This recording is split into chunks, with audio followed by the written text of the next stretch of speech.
পৰিৱেশ অধ্যয়ন environment studies হৈছে বিভিন্ন জটিল সমস্যা সমাধানৰ অৰ্থে পৰিৱেশ আৰু মানুহৰ মাজত পাৰস্পৰিক ক্ৰিয়াসমূহৰ অধ্যয়ন। পৰিৱেশ অধ্যয়ন প্ৰাকৃতিক পৰিৱেশ, মানৱসৃষ্ট পৰিৱেশ আৰু সিহঁতৰ মাজৰ সম্বন্ধ সম্পৰ্কে অধ্যয়ন কৰা হয়। বৰ্তমান আধুনিক ধাৰণা মতে মানৱ সমাজৰ আৰ্থসামাজিক দিশটোকো পৰিৱেশ অধ্যয়নৰ লগতে সামৰি লোৱা হৈছে। আমাৰ চাৰিওফালে থকা সকলো জৈৱ আৰু অজৈব সম্পদবোৰ তথা সিহঁতৰ মাজত থকা এনে পাৰস্পৰিক সম্পৰ্কই হ'ল পৰিৱেশ অধ্যয়ন।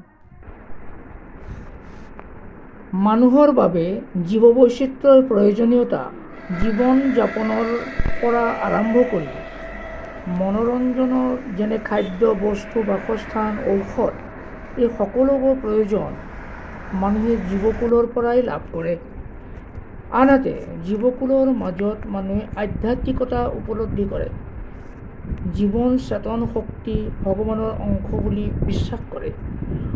শংকৰদেৱে সমস্ত ভূততে আছে ময়ি হৰি বুলি কৈ সকলো জীৱতে ভগৱানৰ অস্তিত্ব থকা বুলি কৈ থৈ গৈছে আৰু সবাকক জানিবা তুমি বিষ্ণু বুদ্ধি কৰি বুলি কৈ জীৱসমূহক প্ৰণাম জনাই ভগৱত ৰূপকো ভাবিবলৈ পৰামৰ্শ আগবঢ়াই থৈ গৈছে।